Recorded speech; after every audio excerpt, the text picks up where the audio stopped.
On the day the eldest princess who had humiliated my husband married. My elegant and distinguished chancellor husband took his own life in the study, gritting my teeth against grief. I sorted through his belongings only to discover countless portraits of the eldest princess hidden in a secret compartment. Beneath each portrait, in small characters, were the words, "My beloved Wan Wan." So he had loved her this deeply all along. When I opened my eyes again, I had reincarnated to the day the princess forced him into her residence. This time, I did not spend 10,000 taels of gold to save him. Instead, I offered a cool congratulations. This man possesses striking, refined features. Congratulations, princess, on acquiring a new plaything. Recently, this palace has acquired a batch of new playthings. Everyone, take a look at their beauty. Princess Li Wan, her face radiant and exquisite, sat at the head of the table, a smile playing at corners of her lips. With that, she clapped her hands. Servants from the princess's residence dragged a cage draped in red cloth to the center of the banquet hall. Eyes filled with curiosity or anticipation turned toward the gilded, ornate cage at the stage's heart. My expression remained impassive as I watched coldly. My thoughts raced through the red cloth. I seemed to glimpse the elegant and noble figure of Prime Minister Pei Shuyan from my past life. Princess Li Wan lived in extravagant luxury, surrounded by numerous male favorites. She particularly delighted in hunting down handsome young men from the common folk, keeping them like pets in captivity. Virtually every man she took a fancy to was brought back to the princess's residence and tortured to death. As an imperial merchant, I had also been invited to her spring banquet at the same time in my previous life. At that banquet, my gaze immediately settled on Pei Xian, slender and gaunt, yet standing tall and straight like a cold pine. I admired the calmness in his eyes amidst adversity, the spine that remained straight even when mired in a swamp. I knew this man was no ordinary fish in a pond. He was destined for greatness, though my family had been merchants for generations. My father taught me one thing from childhood: when judging horses, one should not overlook the lean ones. When judging men, one should not overlook the poor ones. Thus, I offered 10,000 taels of gold to persuade the princess to part with him. Though Li Wan was not entirely pleased, she relinquished Pei Shuyan to me, honoring my generous offer. I pulled him out of the mire, and Pei Shuyan did not disappoint. At a young age, he passed the imperial examinations 3 times, becoming the youngest top scholar in nearly a century. Our family business flourished further thanks to Pei Shuyan's connections in official circles. When we became betrothed, he hesitated slightly, but his mother took a great liking to me, so he agreed. At the time, I simply thought he wasn't ready for marriage. Years of living side by side, coupled with the debt of gratitude I held toward him, though he was usually taciturn, I was utterly confident he was deeply in love with me. The only time he ever touched me was on our wedding night. Pei Shuyan had drunk heavily, stumbling as he embraced me, his warm breath tickling my ear. That night, he was unusually passionate and intense, whispering my name softly over and over. Wan Wan. My face flushed as I responded softly, my heart overflowing with sweetness. It wasn't until the day of the princess's wedding that he took his own life in despair. As I sorted through his belongings, only then did I discover the hidden compartment in his study, filled with portraits of Li Wan. And the truth dawned on me. The Wan he called out wasn't mine, Lin Wan's Wan, but Li Wan's Wan. No wonder on our wedding night, Hu Ho never touched a drop drink, as if trying to drown himself. He must have believed that drunkenness would let him mistake me for Li Wan. A wave of humiliation and betrayal washed over me. When I opened my eyes again, I found myself back on the day of the princess's spring banquet. A eunuch lifted the corner of the red curtain covering the cage with a golden rod. Everyone held their breath, their eyes instinctively following his movements. The beautiful scene within the cage slowly unfolded, and the crowd gasped. 5 young men clad in light robes gradually revealed themselves. My gaze instinctively fell upon Pei Shuyan. Pei Shuyan sat expressionless against the cage wall, his hanging hands trembling slightly, his hair softly fram at his eyes, and the contours of his jaw were gentle. Truly, he was like orchids and jade trees, as pure and cool as the bright moon. Hearing the gasps of the crowd, he slowly lifted his amber eyes, his handsome brows slightly furrowed. Before his eyes could adjust to the daylight, he scanned the surroundings, searching for something. I furrowed my delicate brows. Why was this lifetime's Pei Shuyan so much less composed than the one before? Pei Shuyan, as if sensing something, slowly turned his head toward me. Before our gazes met, I coldly averted my eyes. What do you all think of this batch? The eldest princess arched her phoenix-like eyebrows, lazily inquiring from her reclining position on the upper couch. The eldest daughter of Minister Zhang eagerly chimed in. Absolutely stunning, Your Highness. Hundreds of times more exquisite than the ones in your current harem. The crowd began chattering excitedly. Li Wan's eyes flickered as she glanced at me, silently sipping my fruit wine. What do you think, Miss Lin? I lifted my wine cup and looked up. But before I could speak, I felt a searing gaze in my peripheral vision. Pei Shuyan gripped the cage bars, staring at me without blinking. His actions naturally drew the attention of others. Li Wan's expression turned displeased as she coldly asked, You can ow him. My face remained calm, but inside, I was startled. 1,000 thoughts racing through my mind. Pei Shuyan's behavior in this lifetime was utterly uncharacteristic. Could he have reincarnated too? After a long silence, I replied no. I don't. Li Wan's lips curved into a magnanimous smile, yet her eyes held a stealthy test. This creature seems quite fond of Miss Lin. If you fancy it too, I'd be happy to gift it to you, I replied calmly. This man possesses striking, refined features. How could a commoner like me presume to take what belongs to the princess? I offer my congratulations on finding a new plaything. Li Wan's phoenix-like eyes narrowed slightly, a satisfied smile playing on her lips. Inside the cage, Pei Shuyan's hands suddenly clenched the bars with such force upon hearing my words. The force startled the eunuch standing beside him. His thin robe swayed with his movement, revealing faint, light-colored whip marks and burn scars across his body. The contrast of pale skin and crimson scars held a strange, eerie beauty. In my past life, fearing these scars would haunt him, I sought out renowned doctors to heal every mark on Hi's body, but now I realize I meddled unnecessarily. Perhaps he cherishes these scars of love. I glanced at Pei Shuyan again. He still stood rigidly, his frail body fixed on me. My confusion deepened. He resembled a pet abandoned by its master.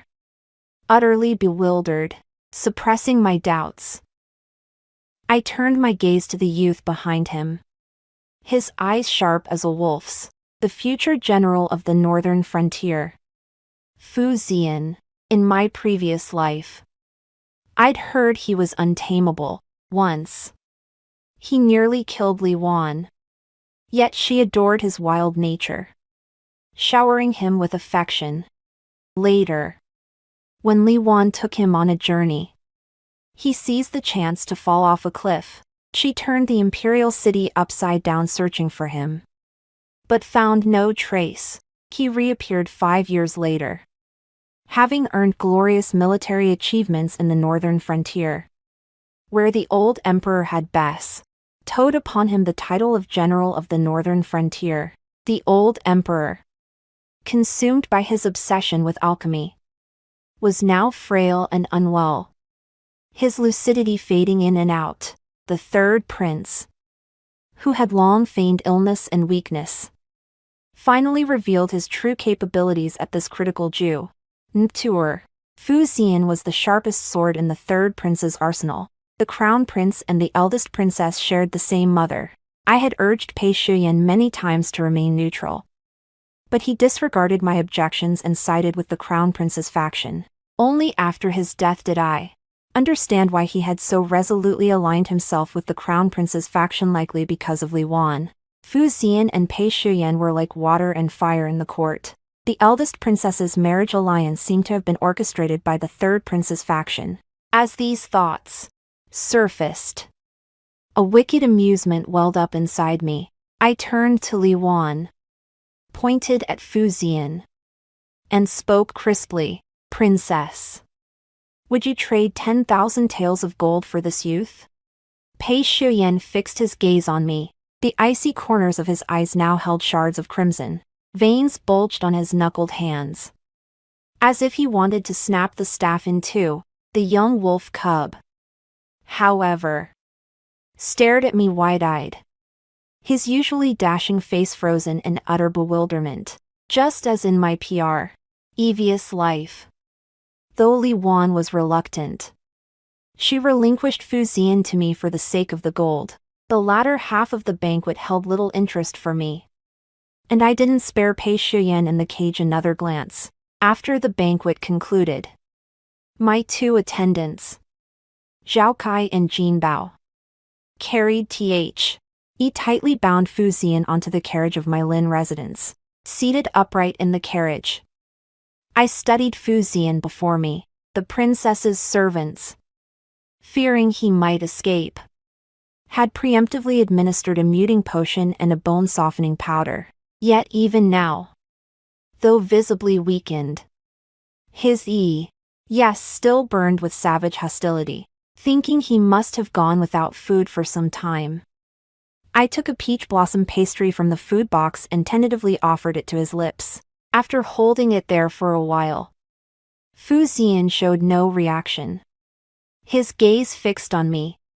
Just as I lost interest and was about to lower my hand, he suddenly lunged and bit down on my finger. The shock made my heart skip a beat. I instinctively pulled my hand back, muttering under my breath, "A wolf cub." Indeed, I promptly tossed the pastry back into the box, closed my eyes to rest, and ignored him. Upon returning to the manor, I had Fu Xian's restraints loosened and confined him to the courtyard next to mine. I went to my study to attend to some affairs. By evening, judging at the effects of his medication would soon wear off, I sent someone to prepare some plain congee and light dishes for him. After delivering the food, Zhao Kai came to my study with a troubled expression. "Master, I simply couldn't control him.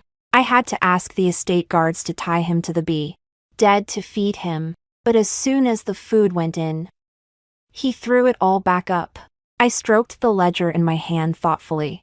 Just then Jin Bao, who had gone to investigate Fu Xian's background, returned. "My lady, I've uncovered everything. Please review it." It turned out Fu Xian was an orphan. His father had been forcibly conscripted by the imperial court and later perished on the battlefield. His mother remarried, leaving him utterly alone from childhood. Only through the kindness of neighbors who shared their meager meals did he survive and grow up.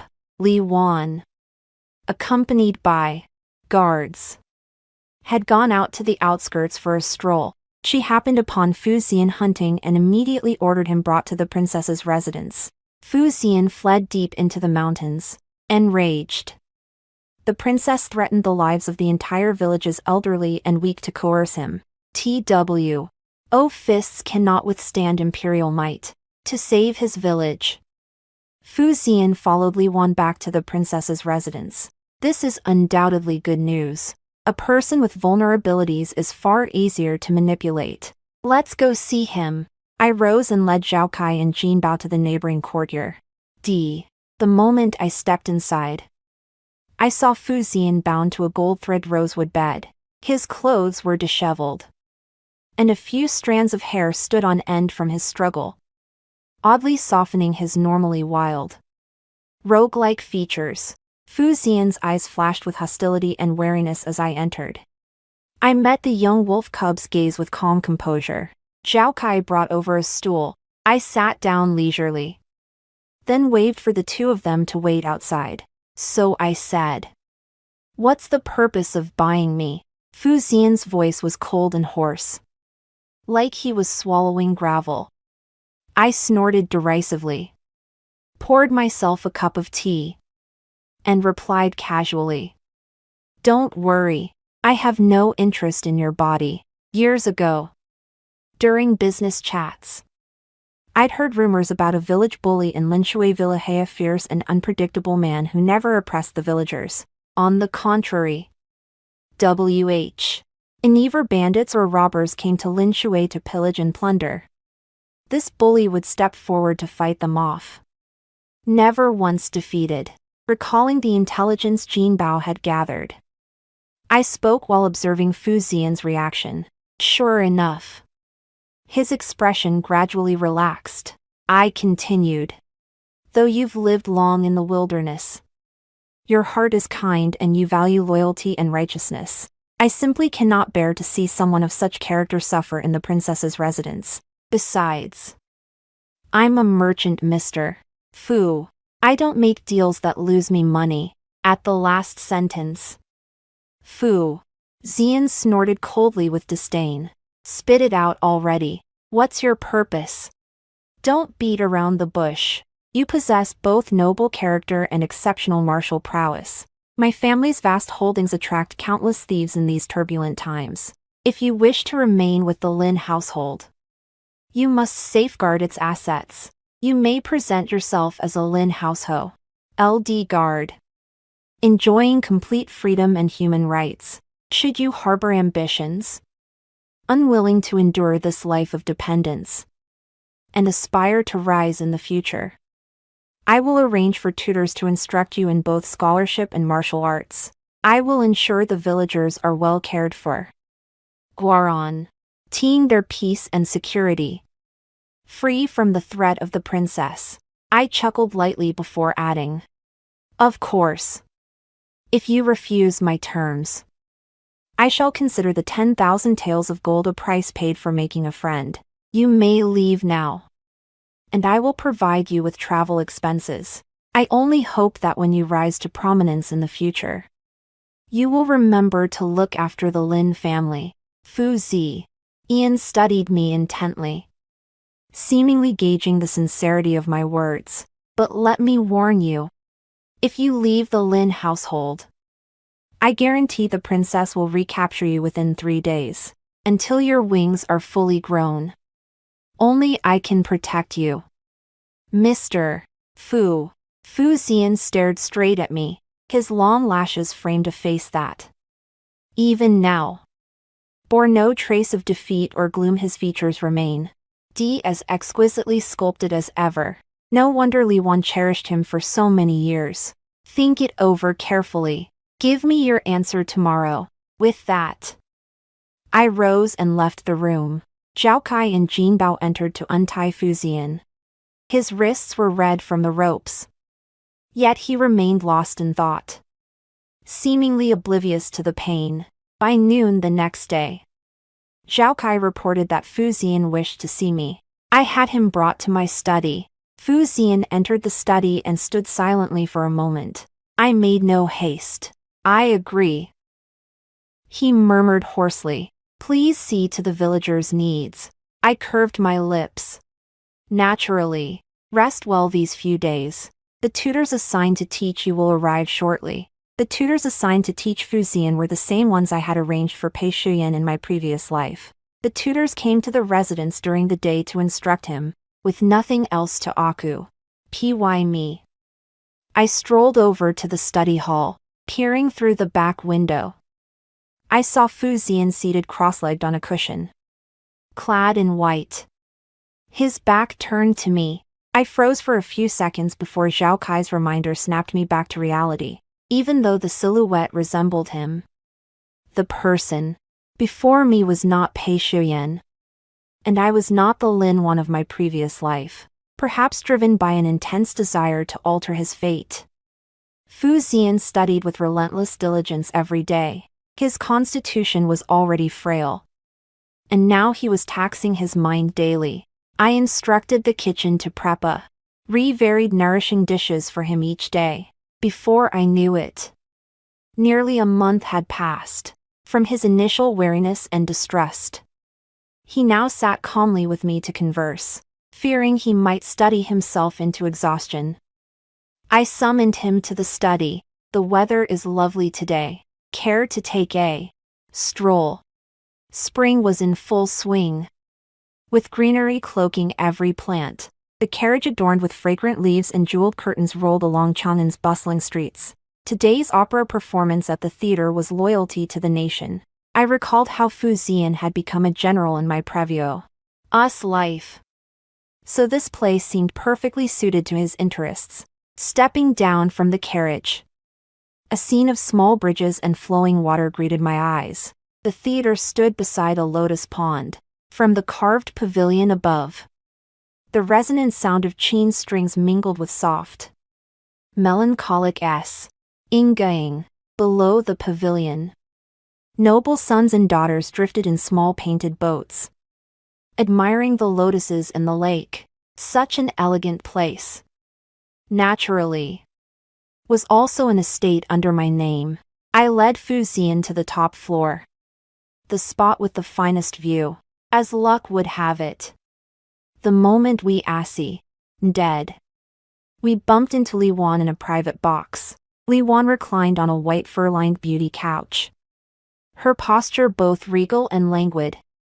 Several slender, lightly clad young men poured wine at her side, while Pei Shuyan, clad in a light, ethereal white robe, sat before a guzheng. My footsteps halted. Fu Ziyan looked at me, puzzled, then followed my gaze to the scene within the private box. The light in his eyes turned as cold and frosty as ice. How fortunate that Miss Lin finds time for opera today. And even more rare that she brings such a beauty along. Li Wan brushed aside the eager young man before her, adjusting her sheer gown that had slipped down her arm. Her tone was playful as she looked at Fu Ziyan and me. My expression remained calm, avoiding Pei Shuyan's subtle gaze. I offered a light smile. Feared he'd grow too bored staying at the mansion.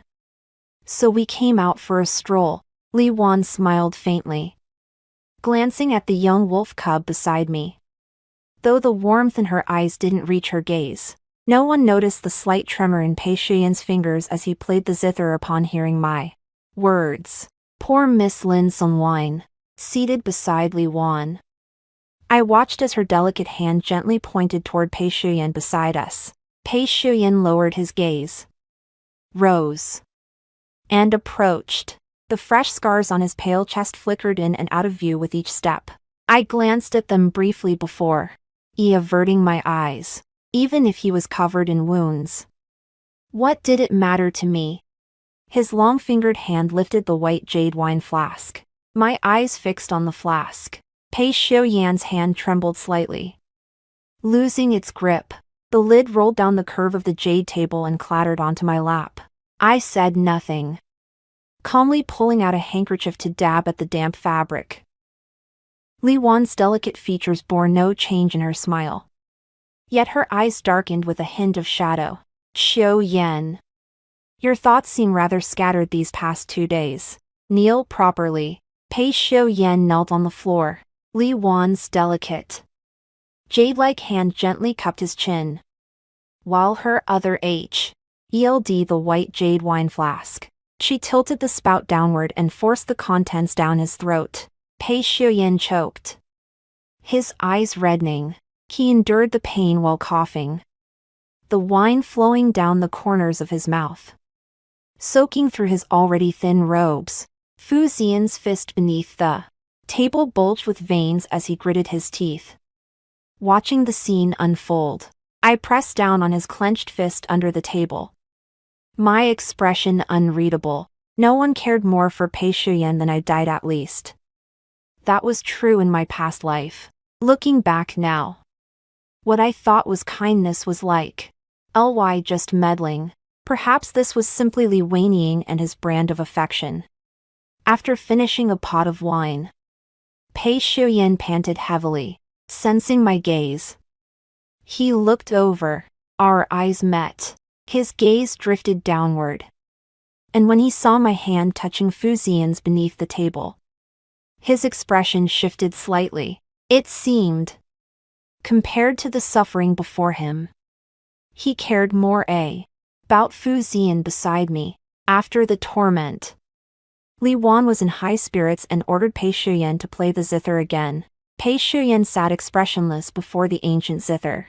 His fingers began to move, yet paused inexplicably before launching into Autumn Night Thoughts, the piece I had cherished most in my past life. My breath caught. The scene before me overlapped with memories, as if I were reliving that past existence. This very piece, Autumn Night Thoughts, was one I had taught him. Now, hearing it again, my heart held none of those tender longings. Only a sickening nausea rose within me, and my past suspicions were confirmed too had been reborn. Had he deliberately played this piece to test whether my actions differed from my previous life? To see if I too had been reborn? Don't blame me for being overly suspicious. He who sacrificed himself for the princess in our past life has changed so drastically in this night's downright abnormal. Malicious thoughts take root in my mind. Could it be that our virtuous and upright Chancellor Pei, after enduring days of a life worse than that of a pig or a dog in the princess's mansion, suddenly missed the kindness I showed him in our previous existence? The thought brings a measure of relief to my heart. Mud remains mud, even if I propel him to high office. He cannot shed his filthy, rotten core. Li Wan gazed at Pei Shuyan's profile, narrowing her phoenix eyes with affection as she leaned back lightly. Of all the men in the inner courtyard, he is my favorite now, though somewhat dull.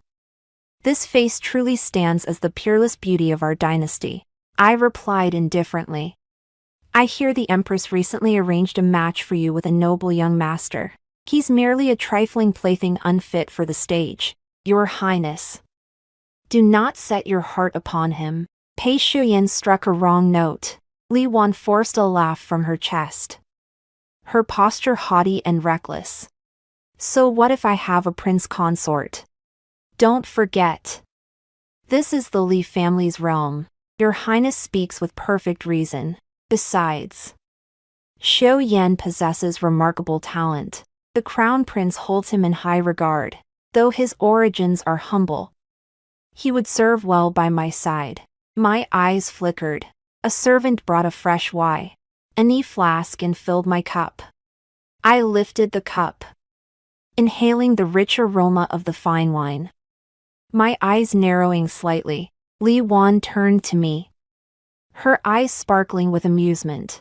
I offered a faint smile, then covered my mouth with my sleeve as I drained the cup. Moments later, I pressed my hand to my forehead, feigning dizziness. Li Wan's smile broadened at the sight. My face flushed with embarrassment as I addressed her. Princess, I cannot hold my liquor well. I fear I might make a spectacle of myself.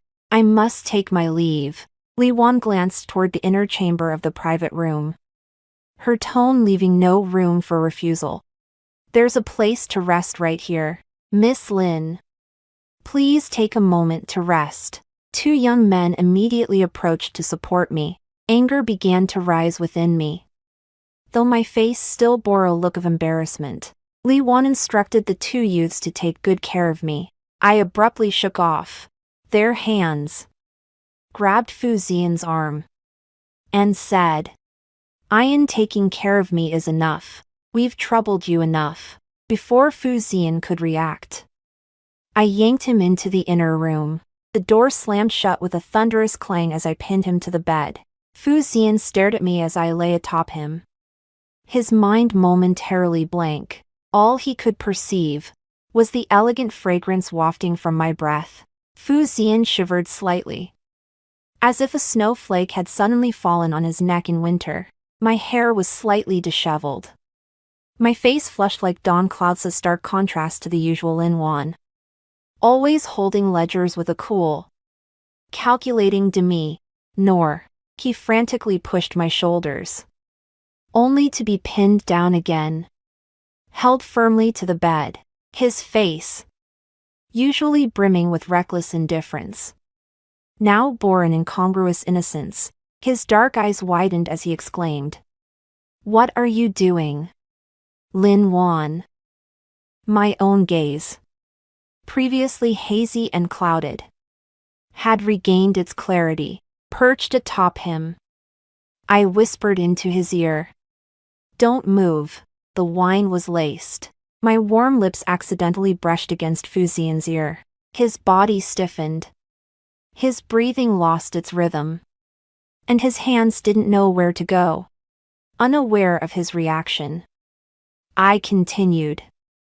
I poured all the wine into my sleeve. I saw this trick when I was a kid, daring to play dirty tricks on my turf. The young wolf wasn't entirely heartless. His handsome brows furrowed at my words. "Why would she drug you?" I gave a cold laugh. "She's always been arrogant and unreasonable, probably because I stole you away from her. Or because of Pei Xiuyan."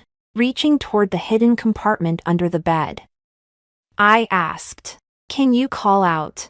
"Call out? Yes. Have you witnessed the affairs of men and women? You don't need me to teach you.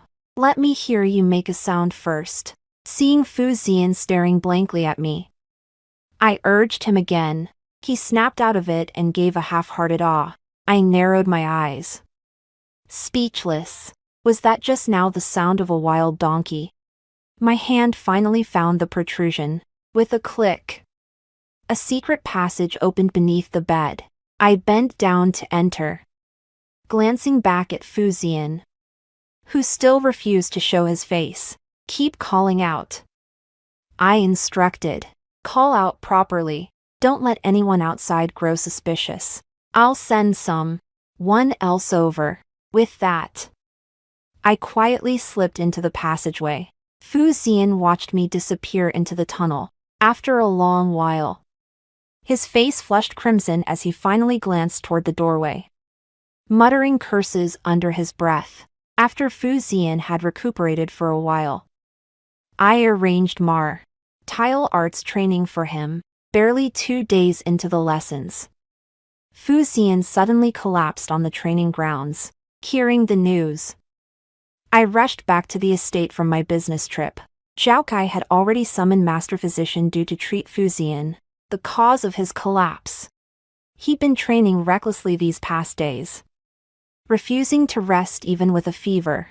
Seeing Fu Xian lying unconscious on the bed, pale as paper, I felt utterly helpless. Nothing serious. 2 days of medicine should bring down the fever. Master Physician Du reassured me. I nodded my thanks to Dr. Du, sent Zhao Kai to prepare the medicine, and stayed by the bedside, wiping the cold sweat from Fu Xian's brow. As I wiped, I murmured to myself, "You absolutely must not come to harm. The future of the third prince, Pei Xiuyan, and the Lin family's rise to power and renewed glory all depend on you." Fu Xian's brow furrowed slightly. My movements froze. Seeing no sign of him waking, I resigned myself to staying by his bedside. After keeping vigil all night, Zhao Kai informed me the manager of Suiyu Pavilion had come calling. Doubt stirred within me. Suiyu Pavilion belonged to the Empress's maternal family who had no usual business dealings. What could this mean? I had the manager of Suiyu Shen invited to rest in the main hall briefly while I changed clothes. When I arrived in the hall and saw the visitor, my expression froze. It was none other than Pei Xiuyan. Wan. Pei Shuyan murmured tenderly. My brow grew cold. Mr. Pei has overstepped. I am Lin Wan. Everyone else withdrew from the hall, leaving only Pei Shuyan and me. You've returned too. Pei Shuyan fixed his gaze on me, his voice soft. His tone was certain. My actions in this lifetime must have aroused his suspicion. Pretending ignorance was pointless. I replied bluntly. Yes. So what? Business matters first.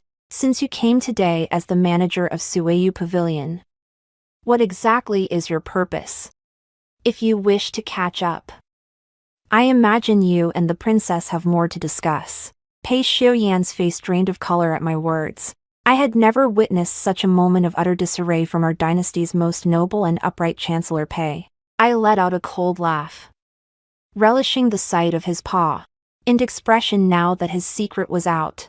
You saw it, Pei Xiuyan said, his voice thick with bitterness. 110 portraits. Your devotion is sickening, as if scorched by the loathing in my eyes. Pei Xiuyan stumbled backward, unable to steady himself. I continued, my voice thick, with loathing. I don't know what you're trying to achieve with this disgusting act in this lifetime. Li Wan isn't someone who tolerates you harboring feelings for another. Wan. His eyes flushed crimson, his voice breaking as he called my name, filled with shame. Don't call me Wan. The word made the veins on my forehead throb violently, and I could no longer maintain my composure. The world may call me Lin Wan, a profit-driven merchant, but Pei Xiuyan, you know full well how I treated you.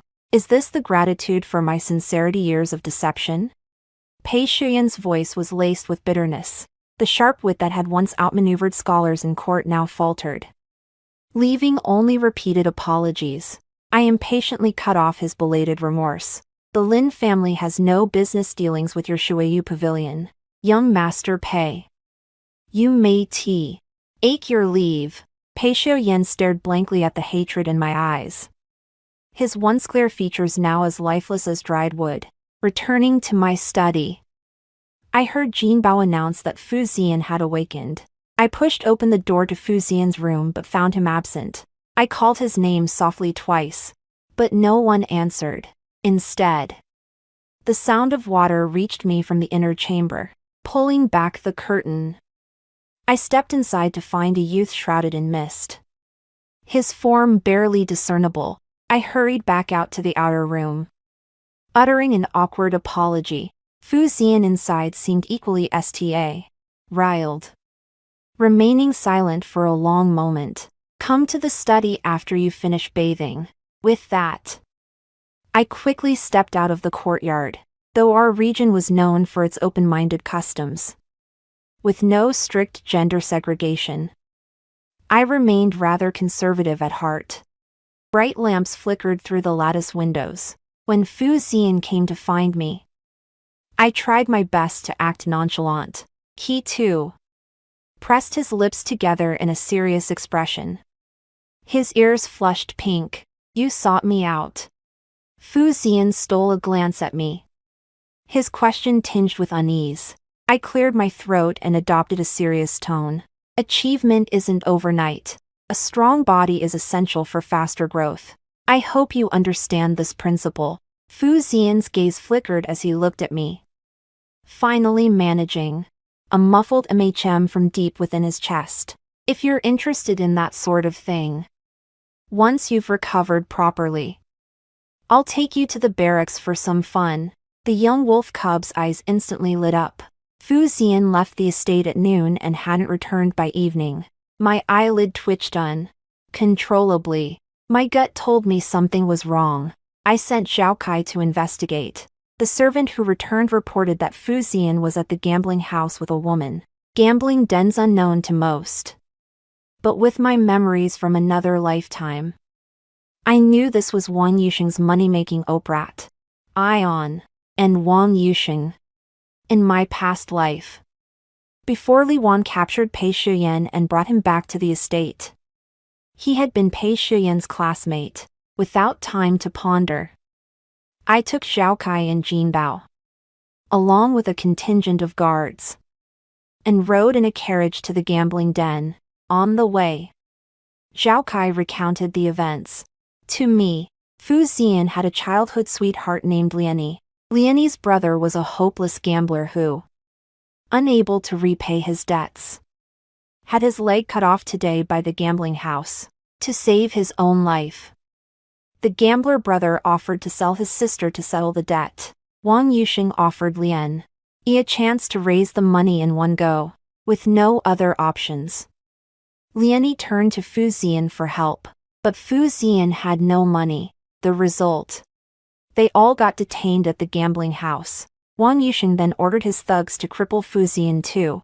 As soon as we reached the gambling house entrance, we heard screams and the sounds of fighting inside. I raised my delicate eyebrow, waved my hand, and a large group marched into the gambling den. Inside, chaos reigned. Dozens of thugs lay sprawled on the floor. Fu Xian, blood trickling from the corner of his mouth, his eyes cold and sharp, radiated pure killing intent. A blood-stained stool was held up in front of Liani, her tear-streaked face only heightening her delicate beauty. Her gambling-addicted brother, now missing an arm and a leg, lay on the floor wailing pitifully. Wang Yusheng sat cross-legged in a grand armchair, flanked by about 30 thugs standing behind him. The people inside heard the commotion at the door and turned their gaze toward me. Wang Yusheng spat, sizing me up with a dismissive glance. "Mr. Lin." He chuckled lightly. "What brings you to my humble workshop today?" I offered a faint smile, my tone measured and unhurried. "My men were inconsiderate and disrupted Mr. Wang's business.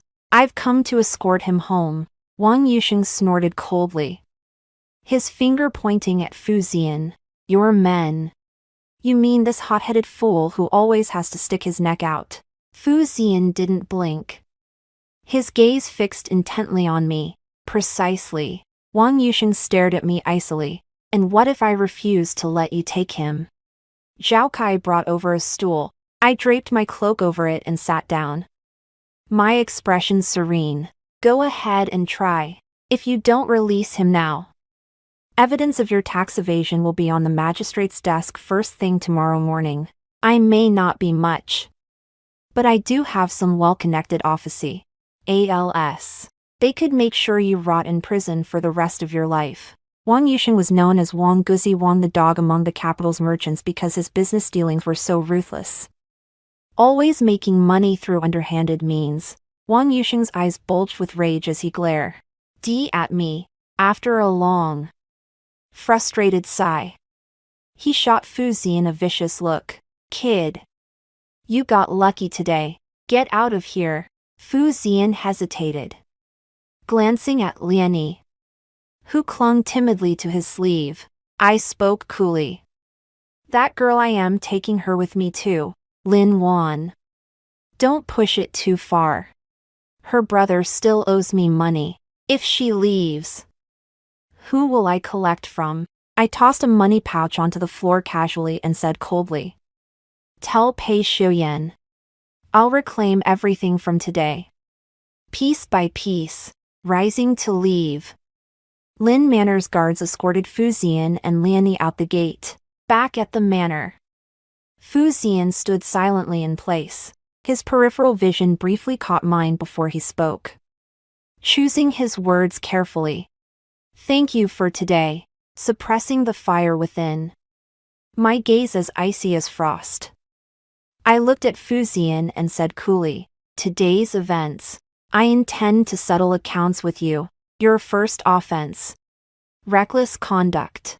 You bear the Lin family's name wherever you go, yet you panic at the slightest trouble, acting rashly and belligerently, regardless of Wang Yusheng's motives. Had I not intervened today, his influence in Chang'an could have destroyed you 10 times over. Your second offense, dereliction of duty. As a guard of the Lin household, Forget the 10,000 taels of gold, just consider the monthly salary I pay you and the resources invested in your training. You know exactly how much you're worth. Today was your watch. Yet you left the estate without a word. Did I hire you to eat for free? Your third offense. Insubordination. Don't mistake my kindness these past days for equality. Our positions are distinct. I am master. You are servant. I hold absolute authority over you, for your reckless bravado and the trouble you've caused today. I could have beaten you half to death. Who would dare question my actions? Utterly foolish. Fu Xian listened with head bowed, his fists clenching and unclenching at his sides. In the end, he uttered not a single word of protest. Go to Zhaokai yourself to receive your punishment. Only after Fu Xian left did I exhale a breath of pent-up frustration. To say today's incident had not to do with Pei Shuyan, I wouldn't believe it for a second. After all, nothing like this ever happened in my previous life. I just didn't know his purpose, whether he was eliminating rivals in advance for himself, or because I had bought Fu Xian. But none of that mattered. Anyone who touched my people would pay the price, especially after deceiving me for so many years in my past life. He showed no mercy. I'd show none in return. I drew a diagram of the Crown Prince's faction network from my past life, along with Pei Shuyan's hidden connections, and had the secret guard slip it into the third prince's carriage. Since Fu Xian cared so much about Liani, I had Zhaokai ask her if she'd be willing to abandon such a beastly brother. After receiving her affirmative answer, I dispatched men to throw Liani's brother out of Chang'an City to fend for himself. That afternoon, I lay leisurely on the swing, reading Chang'an's latest viral wild book, 108 Pregnancies. The poison doctor mother runs away with the baby. Gritting my teeth, I reached the pivotal scene where the male lead, consumed by jealousy and misunderstanding, forcefully kissed the female lead. As I read, the sunlight suddenly dimmed before my eyes. Looking up, I saw Fu Xian standing before me, tray in hand, his gaze shifting uneasily. I suppressed my less than dignified expression and asked, "What is it?" "Jinbao mentioned you love peach blossom pastries. I made some today. Jinbao said they taste good. Would you like to try one?" The young wolf cub's handsome, roguish face held an unnoticed flattery. Holding the tray with both hands, he offered it to me, his lips pressed tightly together in nervousness. I picked up a peach blossom pastry and glanced at Fu Xian. He was watching me, his eyes brimming with expectation. I chuckled inwardly. This guy couldn't even hide his expressions. I'd give him a way out. I took a small bite and remarked casually, "Not bad." Fu Xian's lips curved into a subtle smile, softening his usually stern features. "I want to apologize. Yesterday, I acted impulsively and without consideration. It won't happen again. Also, thank you for helping Liani." I waved it off. "I know you were anxious about your beloved, but I helped her because she's capable. It was a win-win. No need to thank me." "What beloved?" Fu Xian froze, his smile stiffening.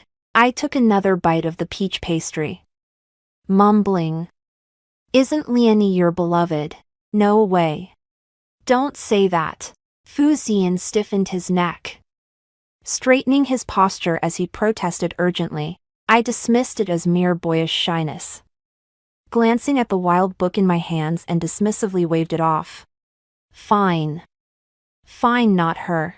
I really don't like Liani. I only see her as a younger sister." I muttered Yeah, while reading the book. Classic Lin Wan style evasion. Fu Xian's expression shifted several times as he stared at me for a long while, lost in the world of the prince and the poison doctor. I paid him no mind. After a long silence, I heard him sigh softly. He picked up the palm fan from the table and began gently fanning me. Leonie opened a wonton shop in the northern part of the city, when I happened upon it while leaving town. She brought me a bowl of tons. Seeing her fair complexion and brightened features, I knew she must be living comfortably and contentedly these days. Rubbing her hands together, she said somewhat bashfully, "Miss Lin, I never had the chance to thank you properly. After that incident, I feared you might blame Yengu. Why? Not only did you show no anger, you even helped me open this shop. Your kindness is something Leonie will never forget. Yengu is a good man. When he was young, my grandmother often brought him meals, so he's always been grateful to my family. He treats me." Leonie paused, her eyes dimmy. I remained silent, listening to her continue. "He's like family. Miss Lin, I can feel how much Yen cares about you. Miss Lin, I'm only saying this because I hope my actions haven't caused a rift between you two."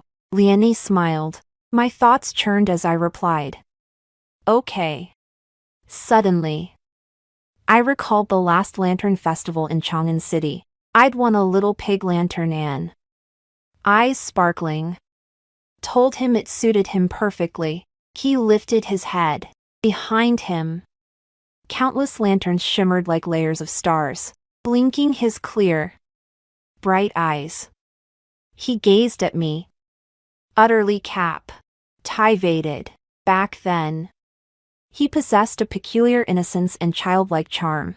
In the days that followed, he deliberately avoided my gaze. Yet when I wasn't looking, he'd unconsciously follow my every move. So that's how it was. Spring came and summer passed. Swallows flew south. Before we knew it, another year's royal hunt arrived. Fu Xian's foundational skills were nearly mastered, so I brought him along to this hunt to broaden his horizons. After a day's journey by carriage, we reached the outskirts of the royal hunting grounds. Rarely seen, I spotted Li Wan and Pei Shuyan. Li Wan sat in a jeweled carriage, flanked by her new male favorite, surrounded by numerous maidservants and attendants, resembling celestial beings descended to earth.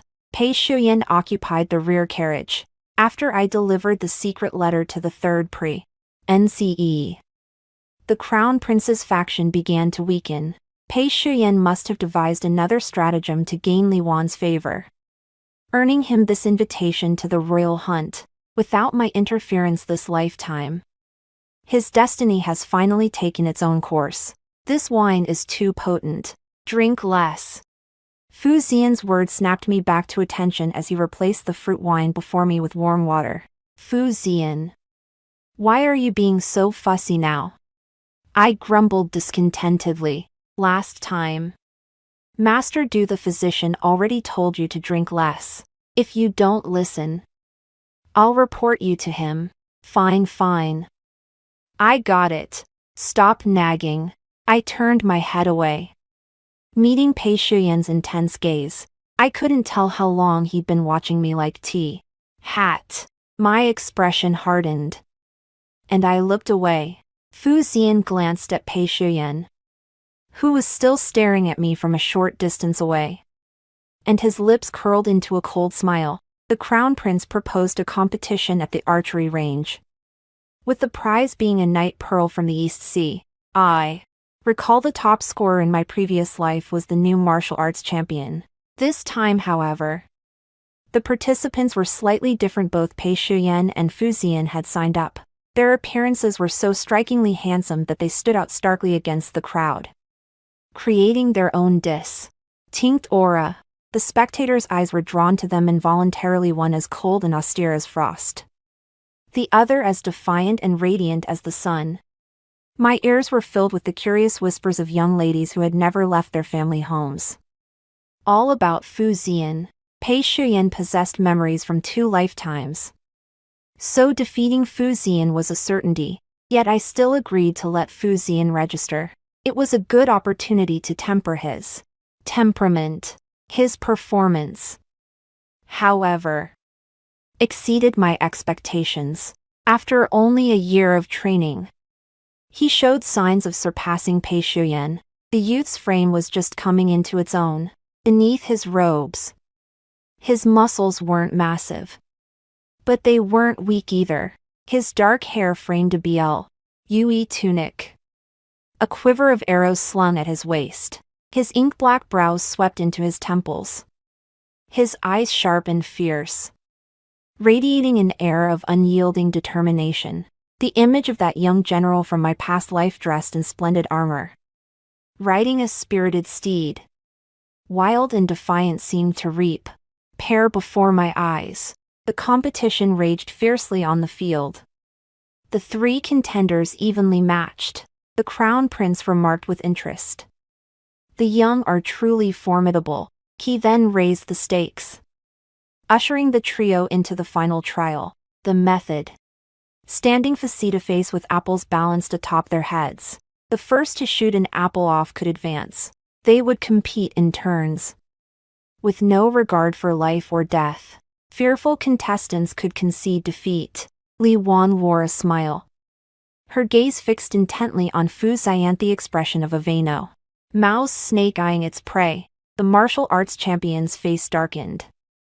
The first to falter. Such a life-or-death contest belongs on the battlefield. I withdraw. Fu Xian sneered with disdain. Before he could speak, I stood and called out, "Ian." All eyes turned to me. Pain etched my face as I whispered softly, "I'm not feeling well." Ian. Fu Xian's face flashed with alarm. He tossed aside his quiver, ignoring Pei Shuyan waiting behind him and the spectators in the stands. With one hand lightly braced on the railing, he leapt forward, grasping my hand as he stared intently at my complexion. "What's wrong? You were fine just now. I'll take you to the imperial physician." With that, he addressed the crown prince. "My apologies, Your Highness. I withdraw." Pei Shuyan watched my retreating figure in silence. After a long moment, he slowly lowered the bow he held. Back in the tent, the imperial physician took my pulse. After examining me for a while, he declared I was fine and just needed rest. Once the physician left, Fu Xian lowered his eyes and asked softly, "Didn't you want me to compete against him?" I was absolutely certain I could win. And that night pearl was rather lovely. I wanted to win it to make you a set of jewelry. Fu Xian spoke with a hint of hurt. Seeing his expression, the words I'd been about to say caught in my throat. I wasn't stupid. Combined with Leonie's words, I'd become more perceptive. Over the past year, I'd certainly sensed his subtle affection, but the events of my previous life had left me with no capacity for love. Besides, could Fu Xian even distinguish whether his feelings for me were the reverent admiration of a mentor toward a talented discus PLE, or actual love? He never made it obvious, so I never found the courage to speak up. But now, I couldn't let it go any longer. I had to set him straight. My face turned cold as I spoke indifferently. "Thank you for your kindness, but it's unnecessary. I may lack many things, but money isn't one of them. If I want something, I'll buy it myself. But that's not the same. This is my heartfelt gift."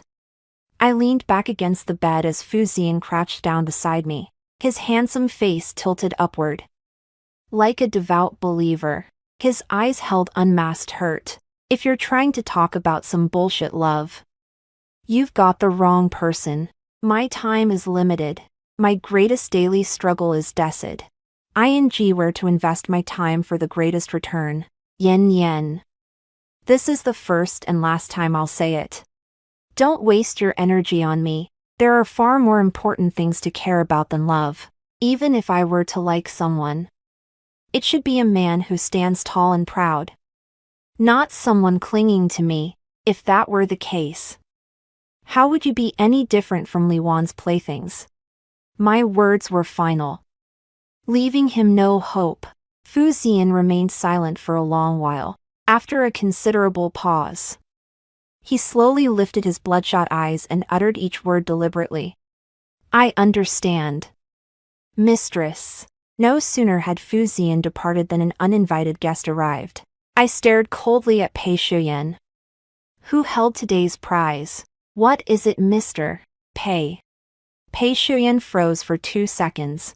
He, who never showed emotion, now seemed flustered.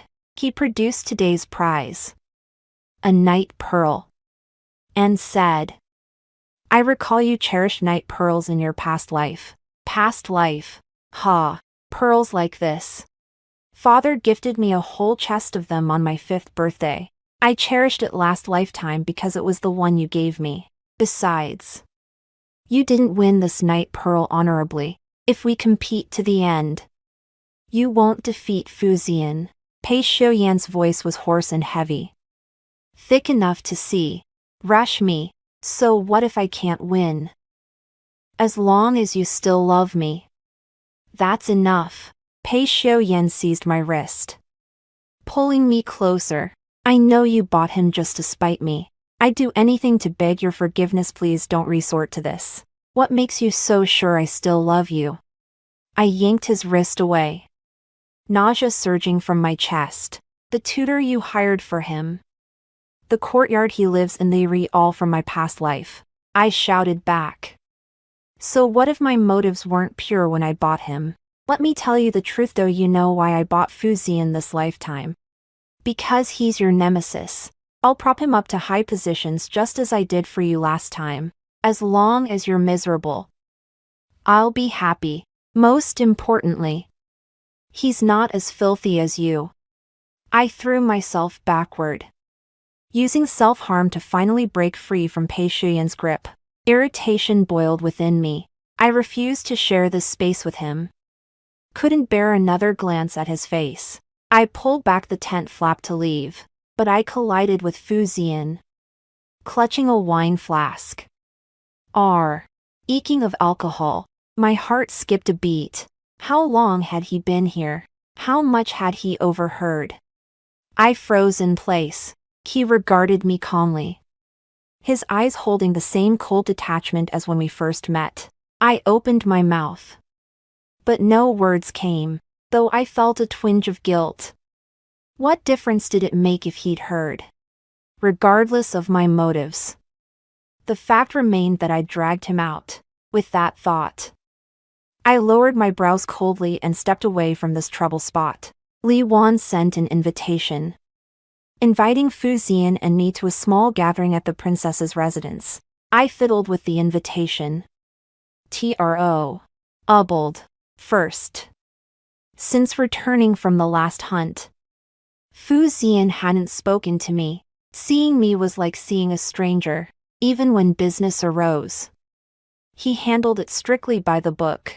He was friendlier to Jinbao's dog than to me. Second, after that hunt, I sensed Li Wan's renewed interest in Fu Ziyan.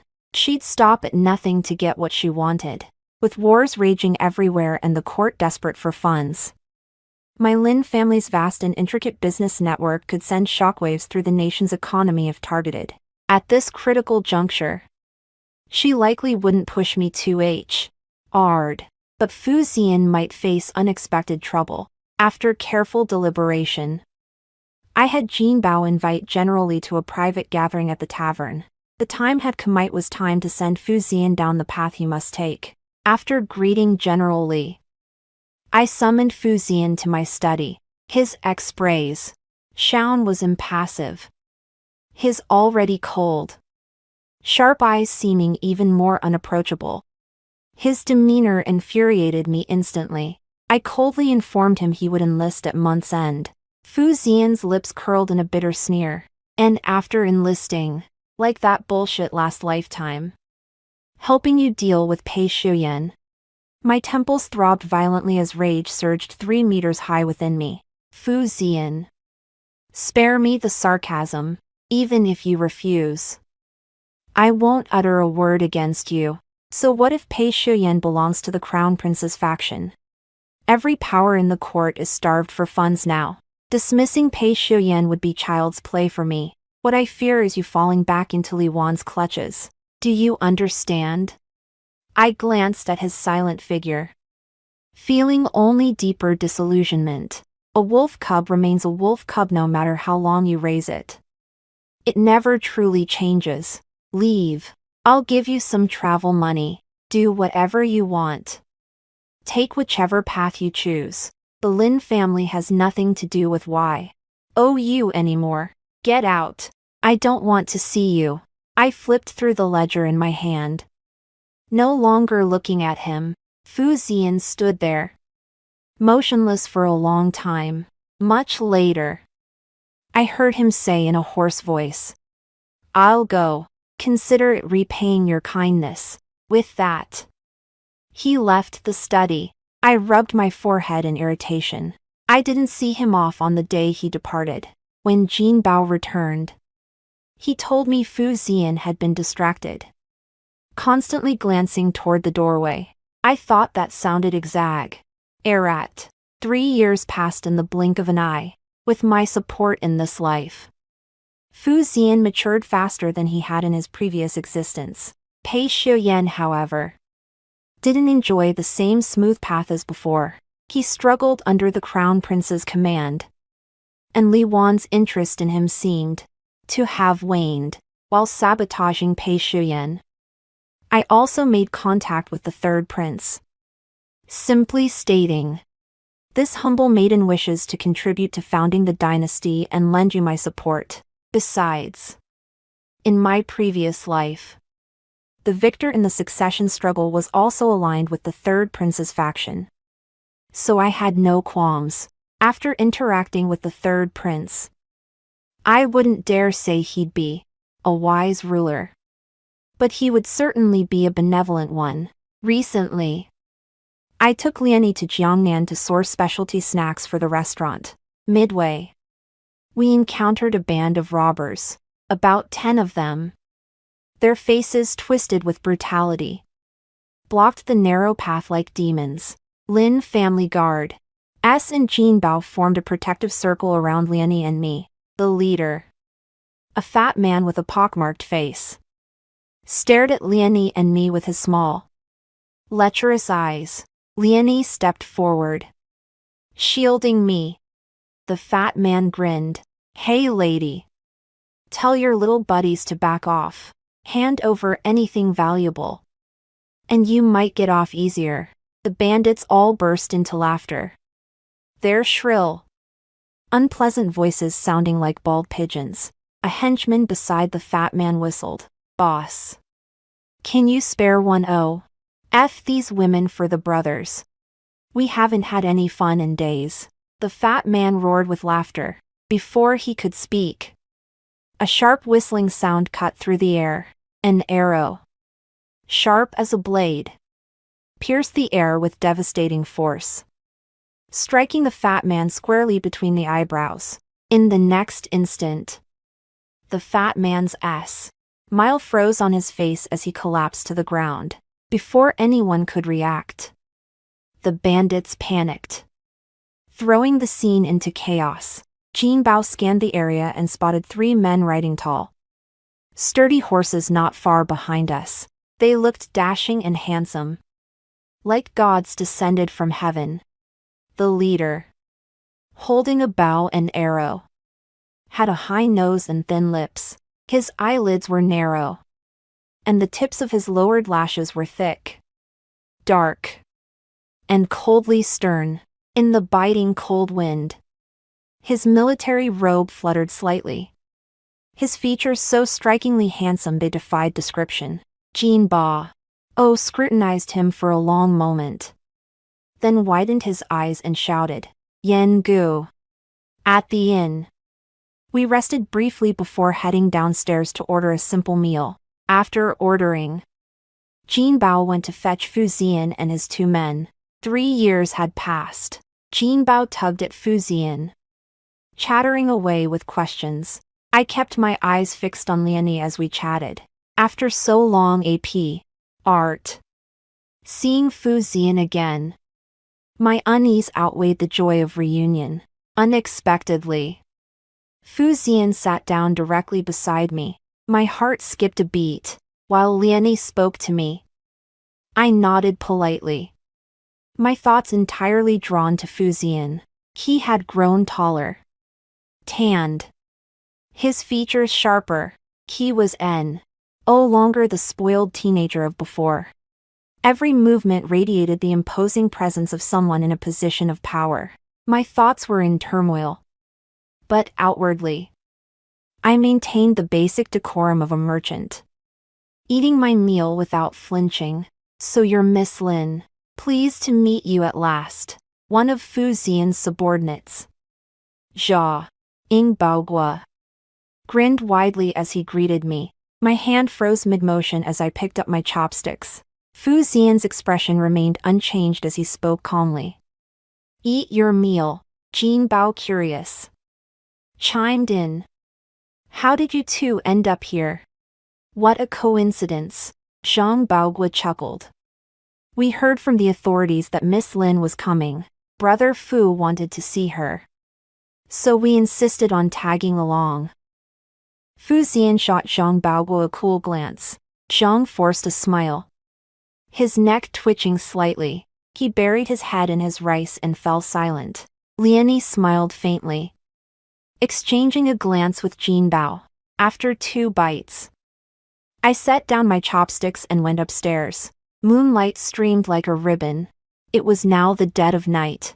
Unable to sleep, I threw on some clothes, intending to stroll to the small pavilion in the inn's backyard.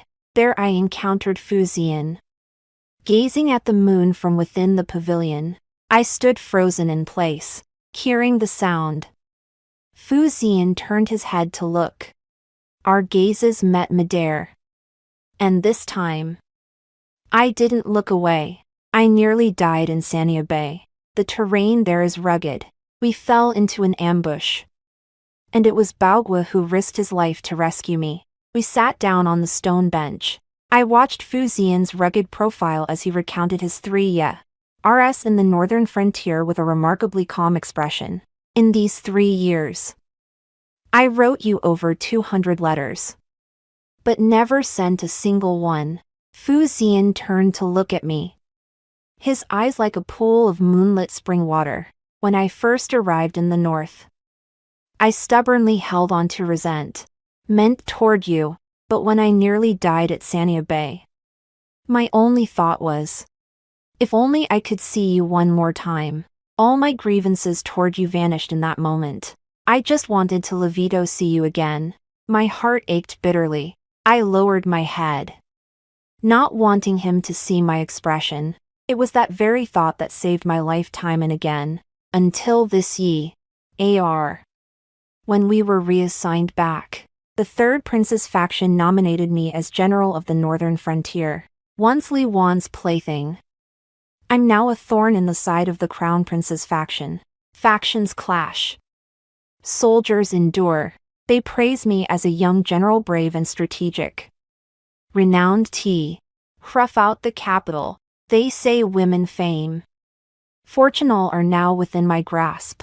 Fu Zian paused, letting out a faint, self-mocking chuckle. But I want none of it. I only wish to ask you one thing. Am I now a man who stands tall and proud? Wan.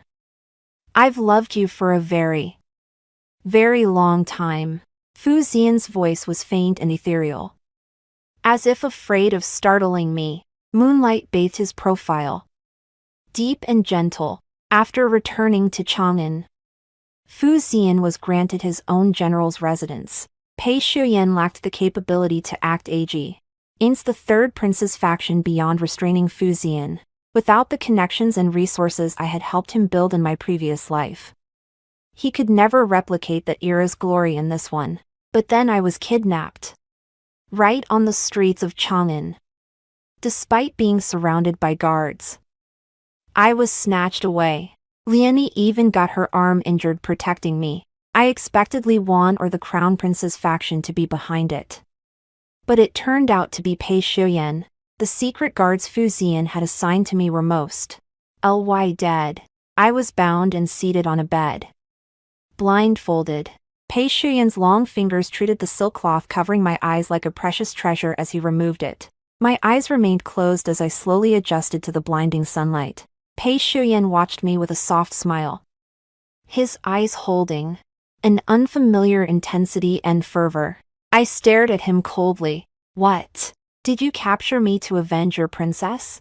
Recently, envoys from the western regions visited our court. Their purpose was twofold: to establish diplomatic relations between our nations and to discuss the marriage alliance between Princess Li Wan and a prince of the western regions. Li Wan's notoriety was widely known, and the western envoys had naturally heard of it. Yet this alliance concerned the relations between two nations. It wasn't something that could simply be withdrawn, so I gave things a little push. When the old emperor, the crown prince, and others were touring the imperial gardens with the western region envoys, they happened upon Li Wan, who was brutally tormenting the unloved 17th prince. Now, the western region had a legitimate reason to call off the engagement, and I had avenged the poison she slipped me all those years ago. The old emperor suffered a severe loss of face. The people voiced their discontent, even beating the drum of public complaints. Memorials from ministers flew relentlessly before the old emperor, and the loyal old chancellor died while pleading his case. Li Wan was confined indefinitely within the princess's residence. Now, I have sufficient pieces on the palace chessboard. There are countless ways to humiliate Li Wan. Yet I ultimately did not lose my conscience to resort to drugging others like she did. Upon hearing my words, Pei Shuyan gave a bitter smile. Wan, does this place look familiar? I scanned the surroundings: the familiar bed, the familiar screen, the familiar furnishings. This room was identical to the one we shared in my past life. It took me 3 years to recreate our former Lin residence. From now on, this will be our home. The stubbornness in Pei Shuyan's eyes did my hair stand on end. You've been planning this for 3 years, Pei Shuyan. We haven't had a home together for ages. Snap out of it. Pei Shuyan lowered his icy brows, curling his lips in a smile that resembled both a Buddha's benevolent gaze and a demon's seductive lure. Then whose home do you have? Fu Zian's. I know you're waiting for him to rescue you. The fluorescent powder on your clothes and those hidden guards, I've already taken care of them. No one will find their way here. Are you out of your mind? Pei Shuyan reached out to touch my face. I jerked away. His eyes flickered, his complexion turning ashen. He restrained himself, smoothing the creases in my clothes. Whether you call me heartless or shameless doesn't matter, as long as it keeps you by my side. This method is a masterstroke. Destroy the old to build the new. Do you know Wan? This is actually our third lifetime. An immortal once appeared in a dream, saying this is our final one. Pei Shuyan seemed lost in his own world. He looked at me, yet his gaze seemed to pierce through me. Speaking to himself, the first life was the one where I took my own life. In that Ife. Every shred of Pei Shuyan's integrity and backbone was shattered by Li Wan. The more you showed me kindness, the more it stabbed at my memories, the more happiness I felt. The deeper the shame and humiliation of the past gnawed at me. Even when you bought me out of the mansion, I remained Pei Shuyan, the plaything. I had to love Heronly, then could I be the pure Pei Shuyan who once walked this world. I'm sorry, Wan. I couldn't say goodbye properly that time. In the second life, I was reborn before our engagement. This time, I resolved not to burden you. I refused the trot hell. You said nothing, accepting my withdrawal calmly. In that moment, I felt a strange sense of loss. After that, Li Wan set her sights on me again. You can guess the outcome, just a plaything unfit for the stage. You became engaged to Feng Yang. I attended the engagement banquet with Li Wan. You remained as radiant and beautiful as ever. Without me, your life flowed more smoothly. Seeing Feng Yang by your side, I felt an overwhelming urge to kill him. Regardless of the cost, you were always meant to be mine. In the second life, the immortal helped me see my own heart clearly. So I took my own life again. Ushering in our third life, Pei Xiuyan smiled. Yet I thought I saw a single tear fall. This life of ours should be filled with happiness and joy. It ought to be so. Perhaps the meaning of this life is that the immortal wanted me to see you clearly, to avoid repeating past mistakes. I remained utterly unmoved by his story, speaking coldly. Thankfully, this is the final life. What sin did I commit to endure 3 lifetimes with you? Release me. This is your last chance. Pei Xiuyan. Pei Xiuyan slowly lifted his crimson, icy eyes. Only if I die, I'll eliminate Fu Zian. Then you'll be content to stay here with me, won't you? A stance of no retreat, no surrender. I smiled faintly. Kill him at midnight, and before dawn breaks, I'll join him down below. You know I always keep my word. I hadn't eaten in 3 days. Pei Xiuyan had no choice but to threaten me with the lives of my entire household. After knowing him so long, I finally realized even the peerless Pei Chang Eller could sink to such depths of shamelessness. I chuckled. Once I'm dead, what do I care about afterlife affairs? I've wronged the Lin family in this life. I'll atone to them in the underworld. I continued my fast. My gamble was whether he'd show mercy. On the 5th day, Pei Xiuyan seized the divine physician Du. This move allowed Fu Zian to trace the trail back to Pei Xiuyan's residence. When he fo, nd me. Fu Zian's eyes were as cold as frost. He lifted me into the carriage, and I knew that was his way of showing anger. I tugged at his sleeve. He ruffled my hair and said, "Don't worry. I know my limits." Then he turned sharply and strode toward Pei Xiuyan. From outside the carriage came muffled thuds of fists meeting flesh. I took out the peach blossom pastries Fu Zian had prepared for me. Before the carriage reached the estate, Zhao Kai was already waiting by the side gate, hearing the commotion outside. He hurried out to greet them. Jinbao grabbed Zhao Cai's arm and skull. "Dead. Calm down. They're not back yet." Zhao Kai smacked Jinbao on the head with a fist. "Calm my ass. He hasn't even returned yet." I pulled him out of the quagmire. And Pei Xiuyan did not disappoint my trust. Despite his youth, he ranked among the top 3 candidates, becoming the youngest top scholar in nearly a century.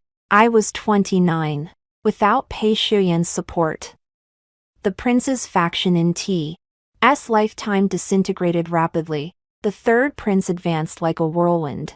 On the day the old emperor died suddenly from his elixir, the third prince led his troops to surround the crown prince and his followers, tearing up the imperial edict designating the crown prince as heir right before their eyes. After the third prince succeeded, the crown prince and empress were imprisoned in the imperial mausoleum. It was only then that Fu Zian told me about how the empress had orchestrated the death of the third prince's mother. Li Wan hadn't left the mansion since the incident with the Western region envoy, so she remained unaware of the succession struggle. The third prince decreed that the male attendants of the princess's mansion could decide for themselves whether to stay or leave. After recovering my health, I cast Pei Xiuyan into the princess's residence. Li Wan had long lost the dignity befitting a former eldest princess. Her body bore the scars of vengeance inflicted by the male attendants in her inner quarters. Her hair hung loose, her face pale and gloomy.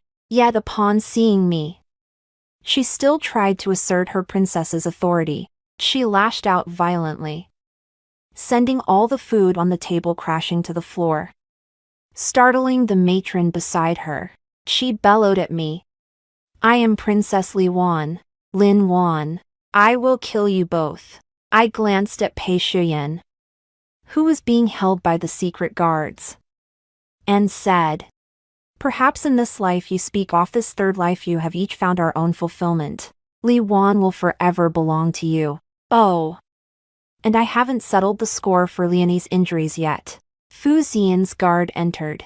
I snatched the long sword from the guard's side. The next moment, blood gush ed from Pei Shuyan's arm. Pei Shuyan blinked.